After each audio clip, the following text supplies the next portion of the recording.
میرے ہی شاگرد نے شادی کی پیشکش کی تھی۔ رومیسا خان کا انکشاف۔ اداکارہ اور social media star Rumaisa Khan نے انکشاف کیا ہے کہ ماضی میں انہیں اپنے ایک سابق شاگرد کی جانب سے شادی کی پیشکش موصول ہوئی تھی، جس پر وہ خود بھی حیران رہ گئیں۔ نجی ٹی وی کے پروگرام میں گفتگو کرتے ہوئے رومیسا خان نے بتایا کہ اداکاری کے میدان میں آنے سے قبل وہ طلباء کو ٹیوشن پڑھاتی تھی تاکہ نیا آئی فون خرید سکے۔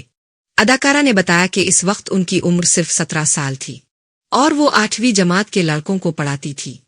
رومیسا خان نے بتایا کہ کچھ عرصہ قبل انہی طلباء میں سے ایک نے انہیں پیغام بھیجا اور کہا کہ وہ ان سے شادی کرنا چاہتا ہے اور اس کے لیے اپنی والدہ کو رشتے کے لیے گھر بھیجنے کا ارادہ رکھتا ہے۔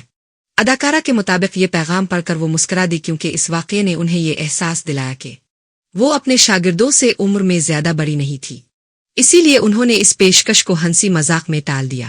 واضح رہے کہ رومیسا خان نے اپنے فنی کیریئر کا آغاز ٹک ٹاک سے کیا تھا، جہاں ان کی مقبولیت نے انہیں شہرت کی بلندیوں تک پہنچا۔ بعد ازاں انہوں نے ڈرامہ انڈسٹری میں قدم رکھا اور مختلف ڈراموں میں اپنی اداکاری سے ناظرین کو متاثر کیا۔